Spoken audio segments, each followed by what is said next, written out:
देश को जवाब दो में आपका एक बार फिर स्वागत है और मैं हूं प्रतीक त्रिवेदी। आज बातचीत का सिलसिला पहले शुरू करेंगे, लेकिन जो तस्वीर आपको स्क्रीन पर दिख रही है वही आज का मौजू है, वही आज का सब्जेक्ट है। जी हां, जम्मू कश्मीर से आर्टिकल 370 हटने के बाद गृह मंत्री अमित शाह पहली बार श्रीनगर पहुंचे हैं। उनका ये दौरा 3 दिनों का है और उन्होंने जो आज सबसे पहले जहां से शुरुआत की वो भी बेहद अहम है और उन्होंने एक मैसेज साफ किया और वो था शहीद इंस्पेक्टर परवेज अहमद डार के घर पे वो पहुंचे।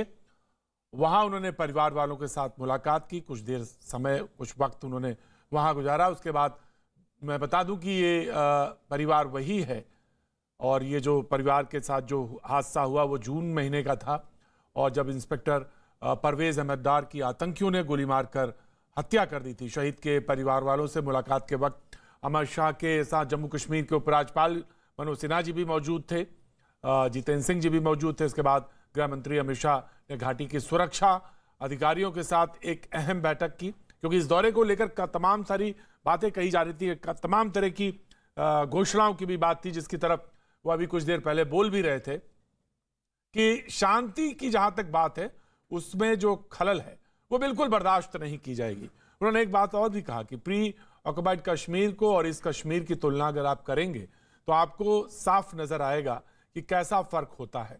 वहां पे अभी भी लकड़ियां बटोर कर लोग जो है गुजर बसर कर रहे हैं, चूल्हा जला रहे हैं, और यहां आपको साफ नजर आ रहा होगा कि जम्मू कश्मीर या आधुनिक या विकास की यात्रा कैसी होती है। इन तमाम तरह की बातों को उन्होंने उल्लेख किया, वो अभी भी लगातार बोल रहे हैं।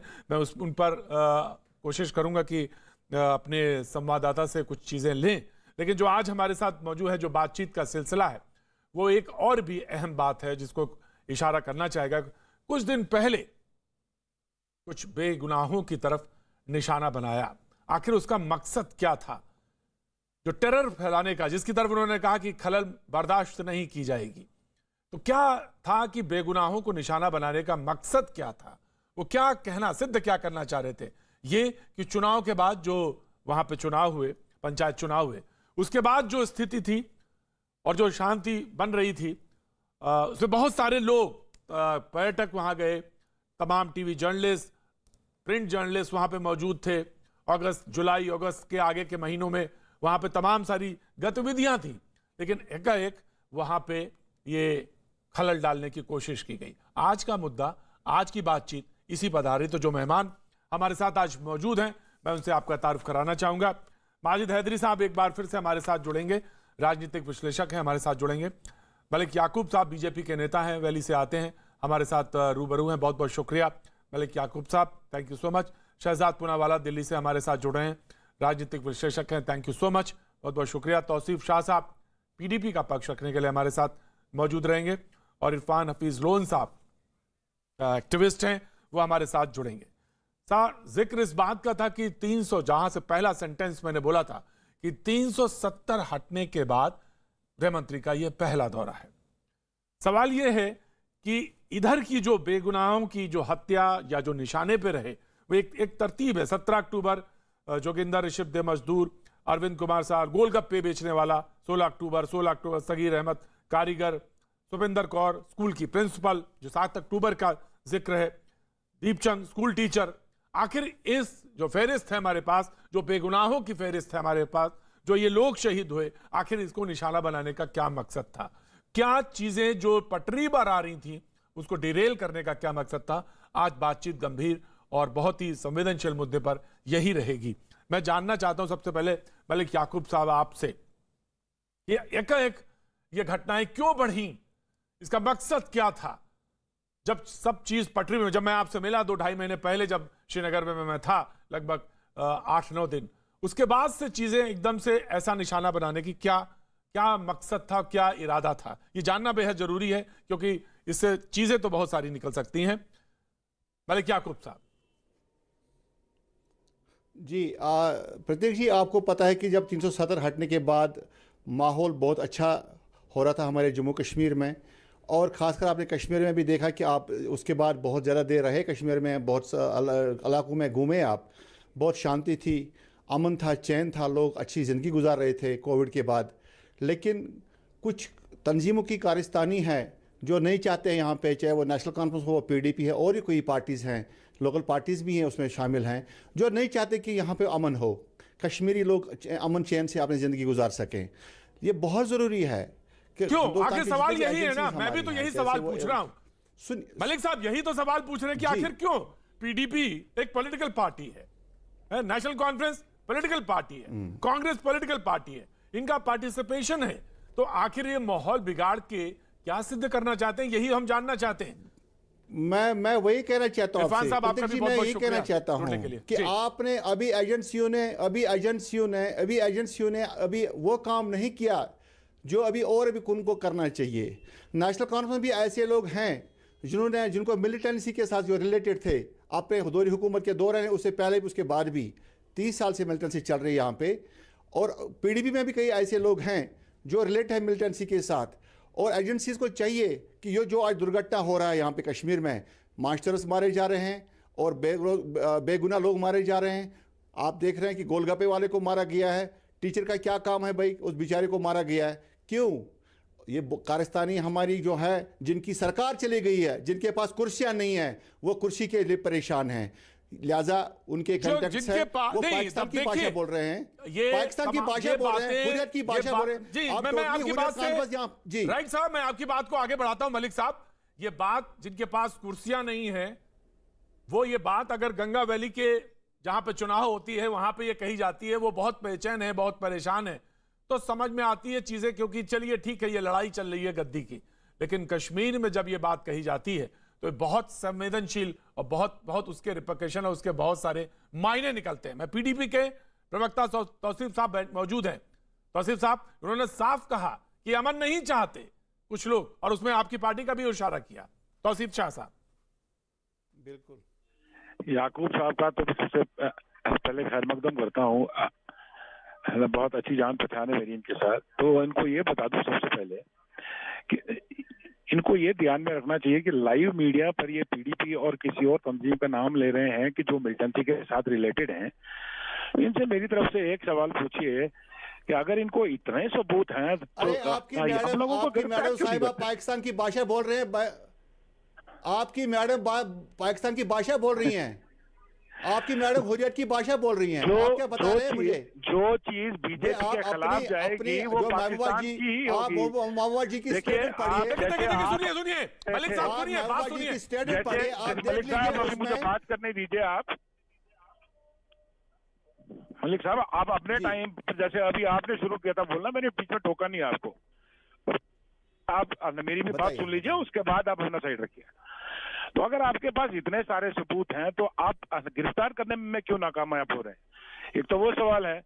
उसके बाद आपने ये बताया कि यहाँ 370 के बाद बहुत सारी तरक्की हो रही थी, तो आप मुझे ये बताइए कि 370 के बाद हमने देखा कि स्कूल के बच्चे 2-2.5 साल से स्कूल नहीं जा रहे हैं। तो अगर आप इसे तरक्की कहते हैं तो माशाल्लाह बहुत तरक्की हो रही है। फिर उसके बाद अगर आप ये कह रहे हैं कि आए दिन हर रोज मिलिटेंसी के रिलेटेड हो रहे हैं, 370 तो या तो पीडीपी के लिए था, या तो शेख खानदान के। 370 से एक आम कश्मीरी को फायदा नहीं था। 370 मैं आपको ये बता रहा हूँ कश्मीरी को फायदा नहीं था भाई साहब। जितने इंसिडेंट्स हो रहे हैं, अगर आप इसे तरक्की कहते हैं तो बेशक तरक्की हो रही है। नेशनल कॉन्फ्रेंस को था। अब दूसरा आपका ये है कि सुन लेते हैं सर, मलिक याकूब साहब, मलिक याकूब साहब, मेरे को मलिक याकूब साहब, देखिए मलिक याकूब साहब, इस तरह तो मैं आपकी एक बात भी नहीं सुन पा रहा हूँ। क्या यहाँ पर कोई चढ़ी मरी? देखिए मलिक साहब, मैं आपकी एक बात भी नहीं सुन पा रहा हूँ। या मुझे बात करने दीजिए या आप बात कीजिए। मलिक साहब प्लीज मलिक साहब, वन बाय वन उनको, तौसीफ साहब को पहले, दूसरी बात क्या तौसीफ साहब कहना चाहते हैं? तौसीफ बात, दूसरा मैं ये कहूँ, हाँ, इस तरह इनका ये कहना था कि देखिए, मैं आपको एक चीज से सबसे पहले मैं वाकिफ कराना चाहता हूँ कि पिछले 3 दिन से यहाँ जितने भी हमारे बच्चे हैं वो कोई अपने काम पर निकलता है, जहां भी किसी को जाना होगा बाइक पर जाते हैं। तो अप्रॉक्सीमेटली अगर आप देखें, अगर आप रैंडमली यहाँ किसी भी पुलिस स्टेशन के अंदर जाए तो वहां आपको बाइकों का बिल्कुल वो शोरूम दिखेगा। बहुत सारी बाइक्स बंद करी हुई हैं, जिनके पास डॉक्यूमेंट्स हैं वो बाइक्स भी बंद है, जिनके पास डॉक्यूमेंट्स नहीं है वो बाइक्स भी बंद है। तो ये तरक्की है कि होम मिनिस्टर साहब को आना है, यहाँ सारी बाइक्स बंद हो रही है, यहाँ गाड़ियां बंद हो रही हैं। जो ठीक है, जो security is- बेगुनाह लोग यहाँ obviously जो security is an बेगुनाह issue. लोग यहाँ We know- मजदूर लोग जो we हैं, know टीचर्स security को is an issue, sir. जो ठीक है, लोग मलिक मारे साहब, we जा know रहे हैं, security is an police issue. Police But के that ऊपर doesn't पुलिस के mean- ऊपर आप but उंगली मत that उठाइए। doesn't mean you are going to put police के ऊपर आप local उंगली people मत into उठाइए trouble. ना। पुलिस का You काम है cannot चेकिंग put करना। local people into trouble because बेगुनाह you have to killings come हो रही over है, here. बेगुनाह लोगों को You मारा जा have रहा to है। keep पुलिस को अपना काम करने देखिए, दीजिए। ये भी हो सकता है आप कि पुलिस जो को नहीं रोक इनको सकते हैं, चाहे वो तौसीफ बाइक साहब, में मैं गाड़ी एक वाला, मिनट रोकता पुलिस का हूं, काम मैं है एक चेकिंग मिनट करना, रोकता हूं, पुलिस का काम है चेकिंग मैं- करना। हम आप तौसीफ पुलिस साहब, बता रहे हैं। राइट सर, देखिए, राइट मलिक सर, साहब, जिस मलिक जनता की मलिक आप याकूब, बात कर रहे मलिक हैं कि याकूब, जनता के लिए हमने- मलिक याकूब, आप सरकार मलिक में याकूब, मत उठाइए। मलिक याकूब, मलिक याकूब, तौसीफ ये साहब, आम आदमी के लिए हम बहुत तरक्की कर रहे हैं, तो अगर आप इसे तरक्की कह रहे हैं तो माशाल्लाह बहुत तरक्की हो रही है। राइट सर, मैं आ रहा हूं, मैं आ रहा हूं, मैं बिल्कुल बिल्कुल। ये आप ध्यान में रखिए कि आजकल की वर्चुअल लाइफ में को मारा जा रहा है, टीचर्स को मारा जा रहा है, तो वो बेगुनाह आप लोगों को मारा जा रहा बीजेपी है। से सवाल तो पूछिए। पुलिस चेकिंग नहीं करेगा, कौन वो करेगा? आप होम मिनिस्टर साहब से सवाल पूछिए, यहाँ डिबेट में मत बोलिए। वो मैं वही वो आप होम बात मिनिस्टर आगे बढ़ा साहब रहा के हूं, ऑफिस में मैं बात जाके आगे बढ़ा पूछिए रहा कि हूं। सर पुलिस डायरेक्टली आपके कंट्रोल तौसीफ में है, साहब, तौसीफ आप साहब। हमें बताइए इतने लोग क्यों मर रहे हैं।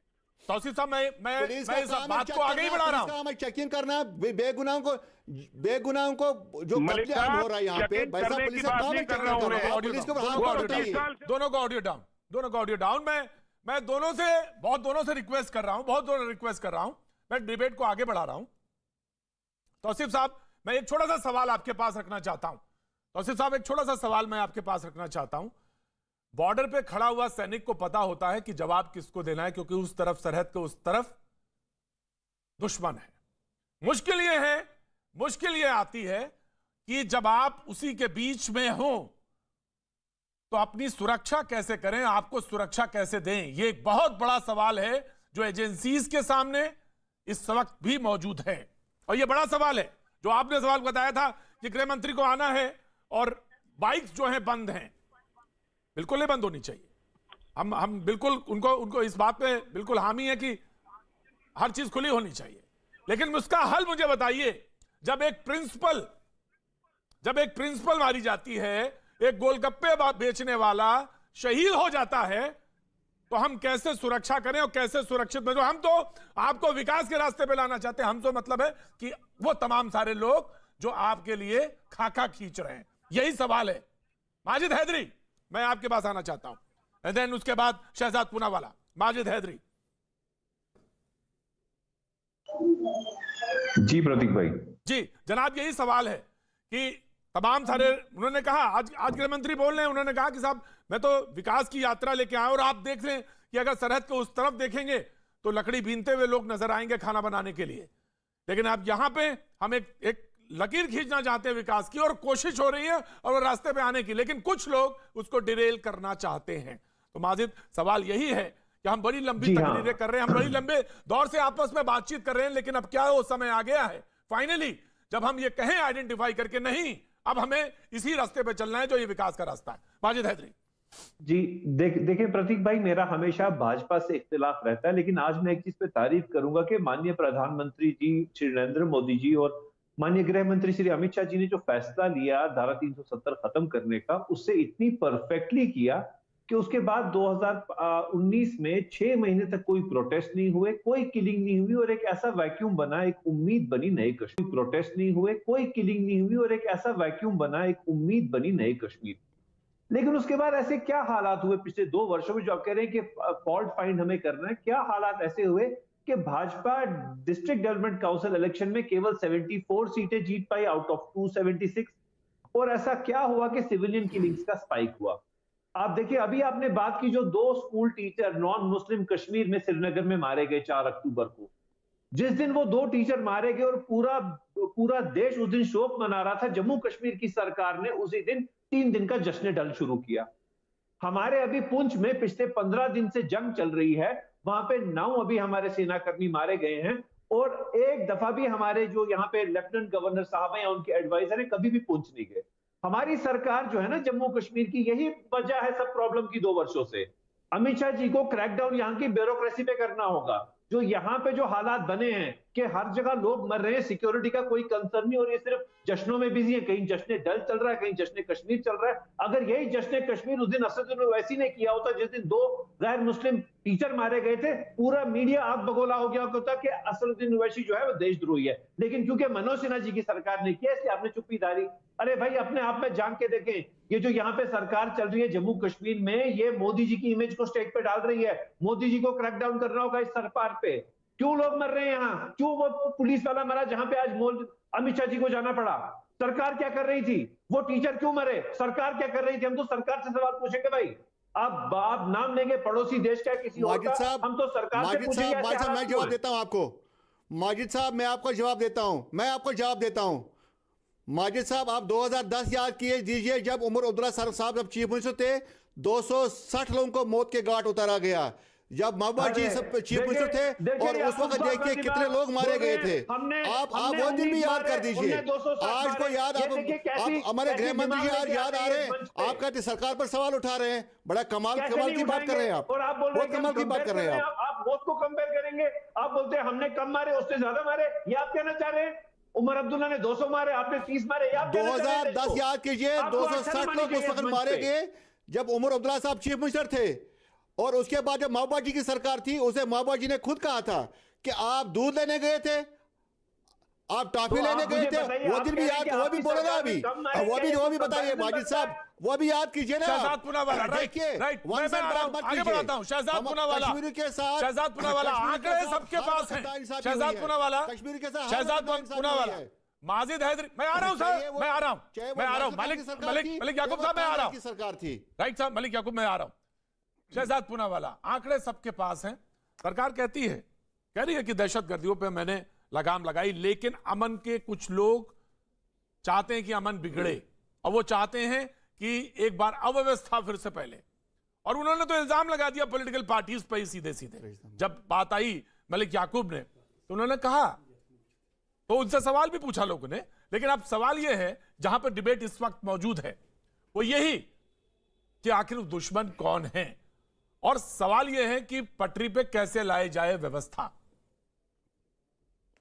जी शहजाद पूनावाला।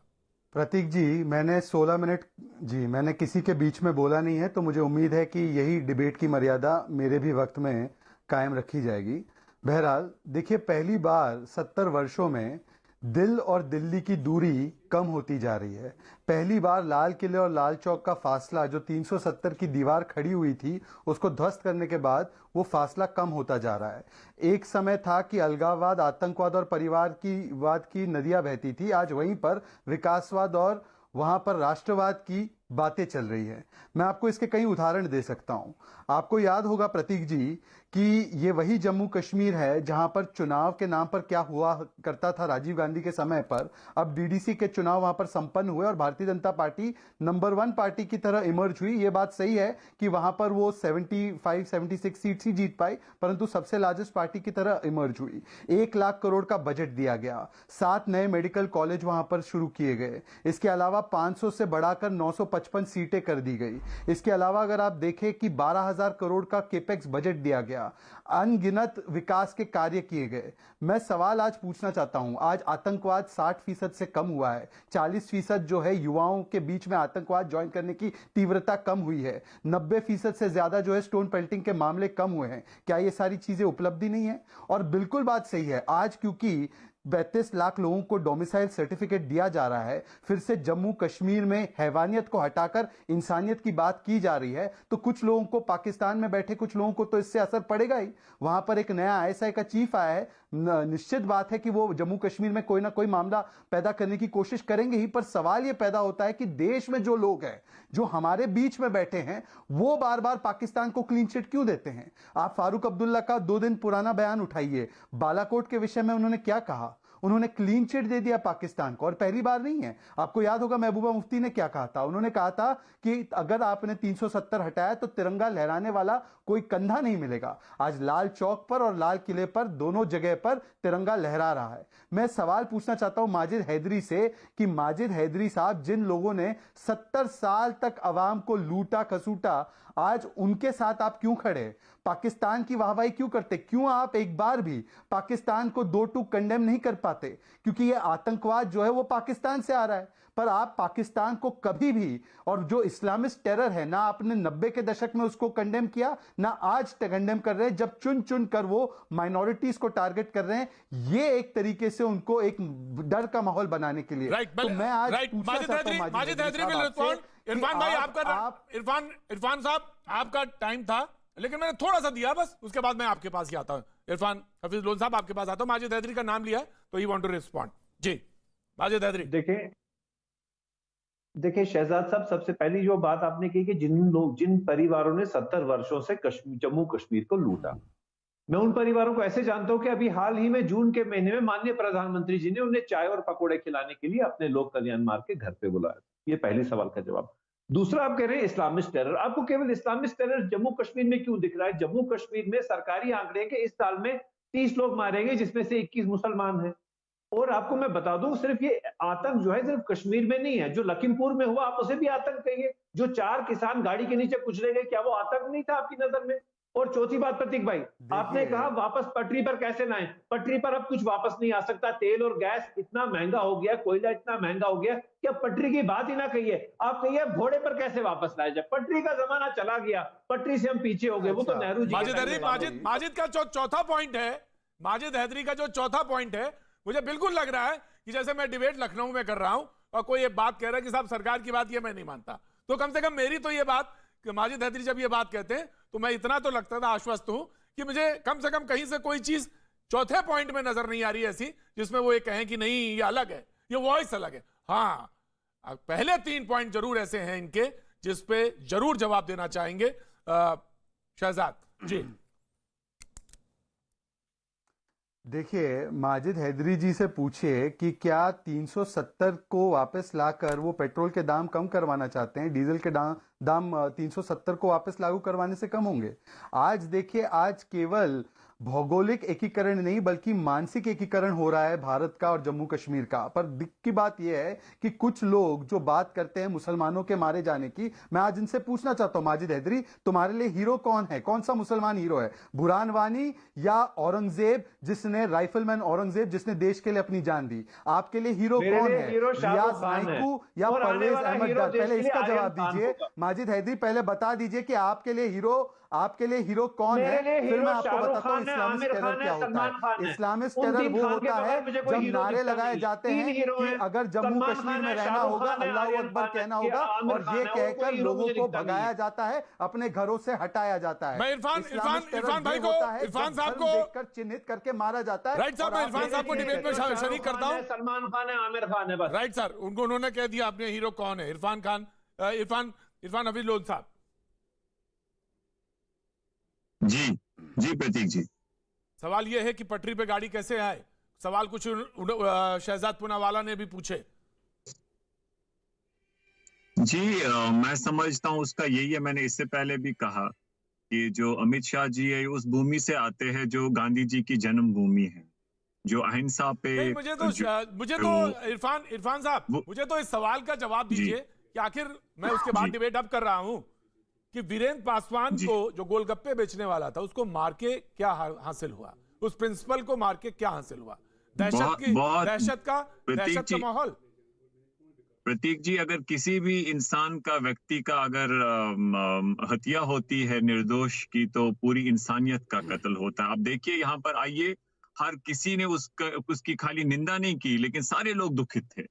लेकिन मैं आपसे सिर्फ केवल इतना जानना चाहता हूँ, आज जरा भारत सरकार से पूछे 5 अगस्त का जब उन्होंने निर्णय ले लिया और पूरे सदन में, दोनों सदनों में उन्होंने कहा पार्लियामेंट में कि कश्मीर सुलझ गया, कश्मीर में अब शांति होगी, कश्मीर में विकास होगा, और जो ये खून 30 साल से बह रहा है अब कोई खून वहां नहीं बहेगा। लेकिन आज प्रतीक जी आपको मैं बताना चाहता हूँ, कश्मीर में 90 जैसे हालात है, 90 जैसे हालात है। जब लोग पलायन करते थे उसी तरीके से पलायन कर रहे हैं आज लोग।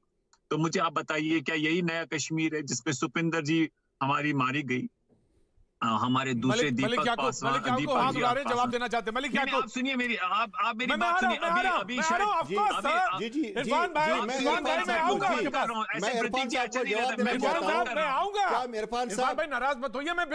इरफान साहब, आप हर डिबेट में इरफान साहब आप हर डिबेट में काली पट्टी बांधकर आते थे हर चैनल पे, क्या आज आपने काली पट्टी क्यों नहीं बांधी जब हमारे गोलगप्पे वाले, हमारे टीचर्स, बेगुनाह लोगों को मारा जा रहा है?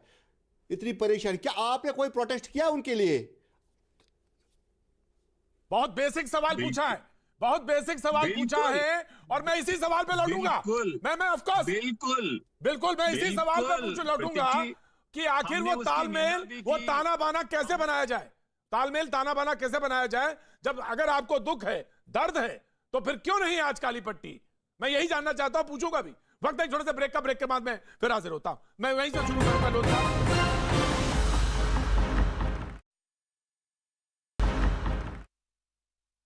देश को जवाब दो में आपका एक बार फिर स्वागत है। बातचीत के सिलसिले को जोड़ने के लिए एक बार फिर से मैं हाजिर हूं। ब्रेक पे जब गया तो एक सवाल पूछा था मलिक याकूब साहब ने, लेकिन मुझे देख रहा कि हाथ उठा रहे हैं इस समय शाजिद पूनावाला, लेकिन मैंने इरफान हफीज लोन साहब से वादा किया था कि मैं आप ही के पास जवाब लेकर, लेकिन मैं एक मिनट बस, शहजाद पूनावाला कुछ कहना चाहते हैं, लेकिन मैं बता दूं हमारे साथ डिबेट में माजिद हैदरी साहब, मलिक याकूब साहब, शहजाद पूनावाला, तौसीफ शाह साहब, इरफान हफीज लोन साहब लगातार बराबर बने हुए हैं। Shahzad Poonawalla, very quick, 5 seconds to you, and then Irfan Hafiz Loan will answer the question. Right.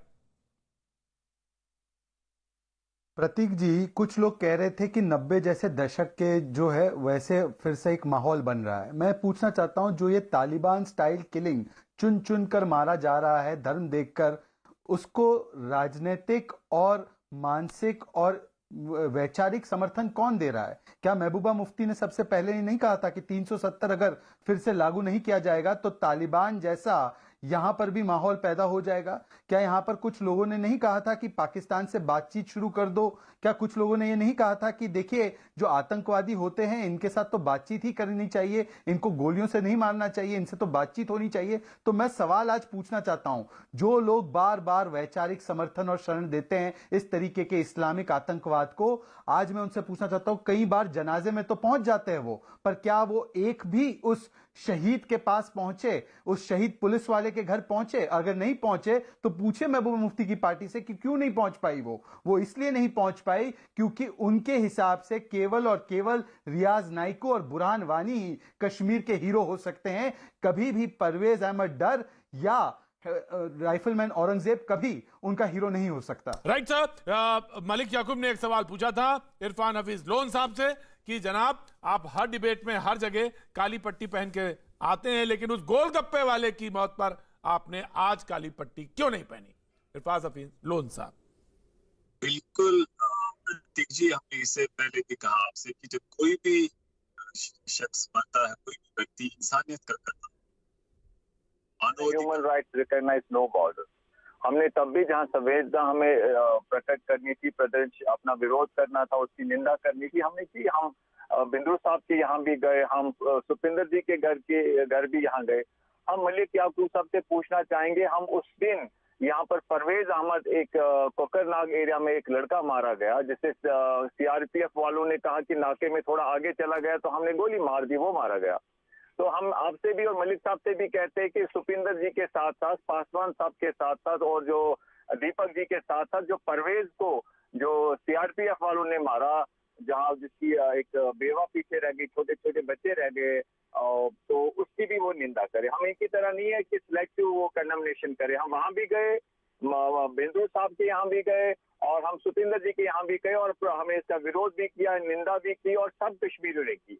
आप प्रतीक की बहुत महत्वपूर्ण बात है, अभी मुझे कोई कह रहा था कि अमित शाह जी ने जम्मू कश्मीर की विकास की तुलना जो पाकिस्तान के पास कश्मीर है उसके साथ की। लेकिन मैं ये आपसे कहना चाहता हूं कि जी आप सुन पा रहे हैं मुझे? जी बिल्कुल सुन रहा हूं सर, सुन रहा हूं जी।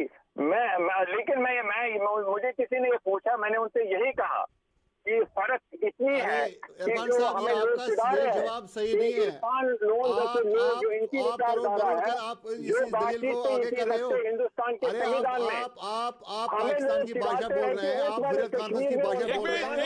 मेरे सवाल का जवाब दे दीजिए इरफान साहब, आप मेरे सवाल का जवाब दे दीजिए सीधा कि आपने गोलगप्पे वाले के लिए आपने प्रोटेस्ट क्यों नहीं किया? आपने बिल्कुल किया, मैंने आपकी कोई जानकारी है ही नहीं, हमने उस पे विरोध भी किया, निंदा भी की। कहां पे किया आपने प्रोटेस्ट?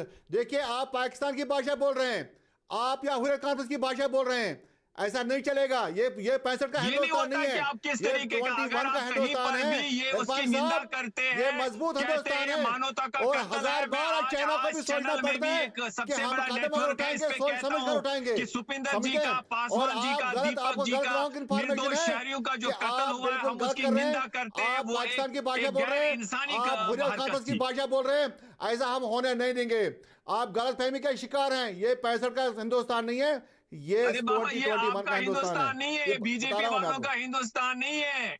ये आप मुझे मत कोई सर्टिफिकेट दे दीजिए, मेरे पीछे देखिए, कुर्बानी है, आप मुझे मत बताइए देखिए, यहाँ आप देशभक्ति जैसे क्या होती यहाँ है, आप जैसे देश लोगों हित को में क्या सरकार चली कहना गई होता है, है। यहाँ पीडीपी की सरकार चली गई, यहाँ फारूक उमर अब्दुल्ला साहब की सरकार चली गई है, आपको फिक्र लगी है अब कि हमें कुर्सी नहीं है जी, आपको सरकार चाहिए। अरे क्या बात कर रहे हैं मलिक साहब, बंद करवा अरे दीजिए। प्रतीक जी, जरा ये इन लोगों से इनोसेंट लोगों पूछिए, को मत जिसे मरवाइए, गुपकार गैंग अपने करते हैं और कुर्सी आज के भी लिए फारूक मत अब्दुल्ला मरवाइए। महबूब की आलोचना आप करते हैं। तो क्या बेलगुनाह कुछ लोगों महीने को मत पहले उनको मरवाइए। इन्होंने वहां और पर मैं NIA दावत को नहीं दी, गुजारिश करूंगा, ऑफिशियल इन्विटेशन नहीं थी इन मैं लोगों को। हिंदुस्तान के एजेंसी को क्या गुजारिश उनसे करूंगा वार्ता नहीं हुई? कि वो क्या इसमें आज इन्वेस्टिगेशन करें। जो कहा जा रहा है कि अमित शाह जी फारूक अब्दुल्ला साहब से मिलना चाहते हैं, क्या बात बोल रहे, दो ये बातें बोल रहे, इनको राइट फैक्ट्स सर, का कोई मैं पता ही नहीं होता, हवा में अरे ही बोल मिलने देते को हैं। राइट तो वो सर, मैं मिलने तो तौसीफ वो साहब, 60 साल से तौसीफ मिल रहे साहब, हैं, राइट मिलने सर, को तो मैं आ रहा 60 साल हूं, मैं मिल डिबेट रहे को आगे खोला, हैं, तौसीफ लेकिन साहब आप बैठे हैं आपकी मुद्दे जो से। भाषा है ना, इसको आप चेंज कर दीजिए इस भाषा को।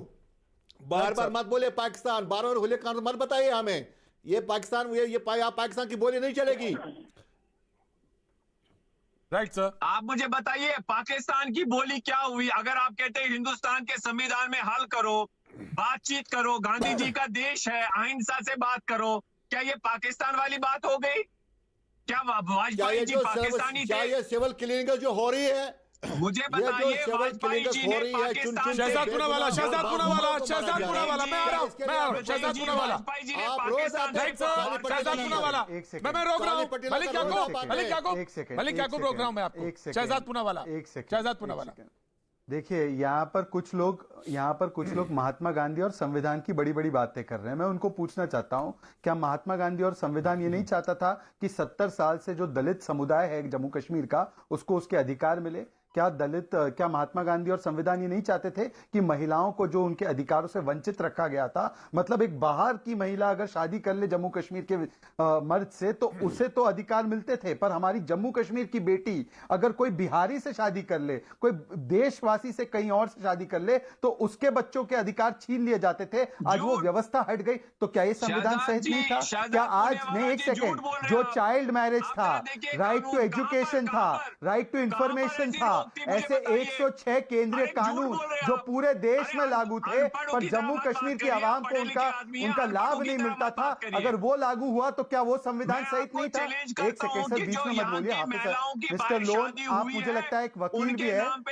मिस्टर लोन आप एक वकील भी है, वकीलों जैसे पेश आइए, पाकिस्तान के वकील मत बनिए, पाकिस्तान के वकील मत बनिए। देखिए मुझे पता है कि महिलाओं के अधिकारों की बात हो, ट्रांसजेंडर के अधिकारों की बात हो, दलितों के अधिकार की बात हो, तो आपको पेट में दर्द होगा। इसीलिए आपने उस गोलगप्पे वाले बिहारी दलित व्यक्ति के लिए अपनी आंसू नहीं बहाए। मैं जानता हूं आपको दलितों का वैसे तो पूरे देश में माहौल बनाना है, पर दलित के बारे में जम्मू कश्मीर के विषय में कुछ नहीं बोलना है। पर मैं आपसे तौसीफ शाह साहब, मैं जानना चाहता हूं कि एक जिम्मेदार नागरिक, एक जिम्मेदार शहरी की तरह से बात की जाए, तो मैं जानना चाहता हूं एक जिम्मेदार और एक कानून को मानने वाला, आइन को पाबंद आदमी, वो कौन है? फिर ये किसी के राइट्स को बहाल करना, जिसके पास राइट्स ना हो, ह्यूमन राइट्स की आप बात कर रहे हैं। एक मामूली सा राइट टू इंफॉर्मेशन लागू नहीं था, तो जब इन तमाम सारे मुद्दों को लेकर समान अधिकार की बात, मैं आ रहा हूं सर, कानून था। इरफान भाई मैं आ रहा हूं, इरफान भाई आ रहा हूं, तो मैं ये जानना चाहता हूं कौन से नागरिक पसंद की बात कर रहे हैं? एक्ट था, जी, राइट तौसीफ साहब, सूचना का अधिकार था, यहाँ पर भ्रष्टाचार प्रतीक जी विरोधी आपका कानून सवाल सख्त नहीं सुन था, पाया दिल्ली मैं, से भी सख्त था। बहुत शोर आ रहा है बैकग्राउंड में इनका। तौसीफ साहब मैं माफी चाहता हूं, मैं फिर से क्लियर करता हूं। अगर ये सही साबित नहीं हुआ, मैं आपसे माफी मांगूंगा, पूरे देश से माफी मांगूंगा। यहाँ पर सूचना का अधिकार भी था, भ्रष्टाचार विरोधी कानून भी था, और ये अमित शाह जी ने झूठ बोला पार्लियामेंट में। और जो दलित वाला, दलित का, और आप झूठ का हमेशा समर्थन करते हैं और आज भी कर रहे हैं। मैं माफी के साथ कह रहा हूं, मैं माफी के साथ कह रहा हूं, आप अच्छे मित्र हैं मेरे, लेकिन उसके बाद भी आप ये बात कह रहे हैं, तो मैं ये जानना चाहता हूं, इसको भी क्लियर कर दीजिए आप। राइट टू इंफॉर्मेशन पे तो आपने बोल दिया, वो भी मुझे मालूम है। इस पे बताइए, जो दलित थे उनको वोट डालने का अधिकार, महिलाओं को बाहर जाके शादी करने का अधिकार, ये सब गलत था, ये सब झूठ है। अगर आप ये झूठ कह देंगे तो मैं मान लूंगा कि सच है। आप बिल्कुल सच कह रहे हैं। Doctor Prateek ji, doctor Sushila Shivani versus of state of J and K, Jammu Kashmir की हाई कोर्ट ने कहा कि अगर यहाँ राइट सर, आप वकील हैं, इरफान साहब गलत इंफॉर्मेशन दे रहे हैं। इरफान साहब गलत इंफॉर्मेशन दे रहे हैं। इरफान साहब गलत इंफॉर्मेशन दे रहे हैं प्रतीक जी। बिल्कुल, अगर किसी लड़की की शादी बाहर किसी स्टेट में होती तो उसको अधिकार नहीं था, वो उस प्रॉपर्टी से खारिज होती थी, अपने बाप की प्रॉपर्टी से खारिज किया जाता था। बिल्कुल ये बात था उस समय। राइट सर, 370 खत्म होने के बाद प्रतीक जी, तौसीफ साहब, मैं तौसीफ साहब के बात जानना चाहता हूं। मैं इस बहस में 370 की बहस से आगे जानना चाहता हूं। कई महिलाओं को दिखाया है जिनकी शादी बाहर हुई है, उनको प्रॉपर्टी मिली है। मैं राइट आपको सर, दे देता हूं। बहुत अच्छी बात है, बहुत अच्छी बात। तौसीफ साहब, मैं ये जानना चाहता हूं। प्रतीक जी, ये राइट साहब, मैं सवाल रख देता हूं, फिर से सवाल रख देता हूं। और मक्खन जी की जब हत्या हुई तो मैं जानना चाहता हूं कि उनका क्या गुनाह था। अभी एक सवाल आया ना कि अच्छे नागरिक, आइन पसंद लोग, एक अच्छे शहरी की आप यहां पे नुमाइश करें। मैं जानना चाहता हूं कि मक्खन लाल बिंद्रू की क्या गुनाह था। मैं ये जानना चाहता हूं बस। वो तो दवाइयां ही देता था ना आपको, सारे श्रीनगर को। उस व्यक्ति की क्या गुनाह था, ये जानना जरूरी है। जी बताएं साहब। देखिए, जितने भी यहाँ पर जितने भी किलिंग्स हुई हैं, हम बेशक उनकी बहुत ज्यादा कड़ी निंदा करते हैं, पर आपको ये भी समझना पड़ेगा कि ये सवाल आप हमारी पार्टी से नहीं कर सकते, because we are not in the government. You have to ask this question to the police, to the home minister, to the central government, which is directly जो जम्मू और कश्मीर को अभी डायरेक्टली हैंडल कर रही है। सेकेंडली, जो डिबेट ये हो रहा है यहाँ पर, जैसे ये मलिक साहब का कहना है कि जैसे अभी किसी स्पीकर ने कुछ बोला तो ही पॉइंटेड इन ये पाकिस्तानी भाषा ना बोले। तो यार, just tell me one thing, you have to respect the people. You need to अरे आपके महबूबा जी ने बोला था, शाह साहब, महबूबा जी ने जब 370 खत्म किया गया, उस वक्त महबूबा जी ने क्या बोला था, आपको याद होना चाहिए। उसे कहा अगर 370 खत्म किया गया, जम्मू कश्मीर में सैलाब आएगा तो ये कहेंगे कि महबूबा जी ने घर में नलका खोल दिया, उससे सैलाब आ गया। याद करो ना आप, महबूबा जी ने कहा था आप मुझे बताइए कि अगर कोई विजनरी लीडर है, जो विजनरी लीडर देख पा रहा है, मुझे बताइए पूरे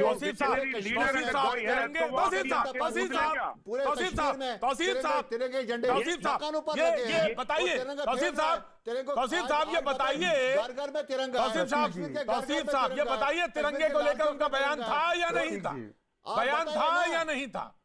बात की जानी चाहिए, पाकिस्तान से बयान था या नहीं था? मैं आ रहा हूं, मैं शहजाद पूनावाला, देखना पड़ेगा जी। ये आप देख लीजिए कि अब आपकी ये आप देख लीजिए कि 370 जब से हटाया है, वो दिन से लेके आज तक आप देखिए क्या आप मिलिटेंसी का ग्राफ कहां जा रहा है और कितनी नई ज्वाइनिंग्स हो रही हैं, आप ये भी जहन में रखिए। 17 दिन में 17 आतंकी थे, इसे दिख रहा है जो 17 दिन में 17 आतंकी थे। मेरे पास लिस्ट है, मैं आप कहिए तो पढ़ दूं। बीच में काम किया, लेकिन मेरा काम नहीं है। वो visionary leader is giving you, Shah sahab, any of the visionary leader who is giving you a vision कि भाई आप ये डिसीजन ना ले, ये डिसीजन शायद खराब होके इसके ये नतीजे निकले। शहजाद पूनावाला, अब देखिए प्रतीक जी, एक एक करके बात रखते हैं। प्रतीक जी इन्होंने एक तर्क दिया कि आतंकवाद के लिए हमसे मत पूछे, केंद्र की सरकार से पूछे। बिल्कुल, सिक्योरिटी की जिम्मेदारी उनकी, उनसे पूछना चाहिए। परंतु अगर यही तर्क अपनाना है तो फिर महात्मा गांधी की हत्या के लिए आरएसएस और हिंदू महासभा को दोष देने के बदले नेहरू की सरकार को जिम्मेदार ठहराना चाहिए था। सरकार तो नेहरू जी की थी। मैं आपसे सीधा पूछता हूं एक सवाल, आप मुझे बताइए, आपकी नजरों में बुरहान वानी एक आतंकवादी था या एक भटका हुआ युवा था? आप मुझे बताइए सीधा कि रियाज नाइक को आपके नजरों में जब वो मारा गया आर्मी के द्वारा वो सही था या वो गलत था? आप बताइए मुझे कि जब महबूबा मुफ्ती कहती है कि 370 लागू नहीं किया गया तो तालिबान जैसे हालात बनेंगे, वो बयान सही है या गलत है? जब फारूक अब्दुल्ला कहते हैं 370 लागू करने के लिए हम उस चाइना की मदद ले लेंगे जो मुसलमानों को इतना परेशान कर रहा है और आप लोग मुसलमानों की बड़ी बातें करते हैं, वो सही है या गलत है? इस पर स्टैंड ले लीजिए ताकि पता चल जाए कि आपका दिल और आपकी आत्मा राष्ट्रवाद के साथ है या आतंकवाद के साथ है। PDP will answer, PDP will answer this question. Of course Shah साहब, मैं आपके पास आऊंगा ब्रेक के बाद you will respond. Thank you so much. देश को जवाब दो, आपने एक बार फिर से आपका स्वागत है। बातचीत के सिलसिले को एक बार से फिर से जोड़ेंगे। तौसीफ शाह से मैंने कहा था बगैर कोई वक्त गवाए कि वो ही विल रिस्पॉन्ड। शहजाद पूनावाला ने सवाल पूछा था। जी तौसीफ साहब।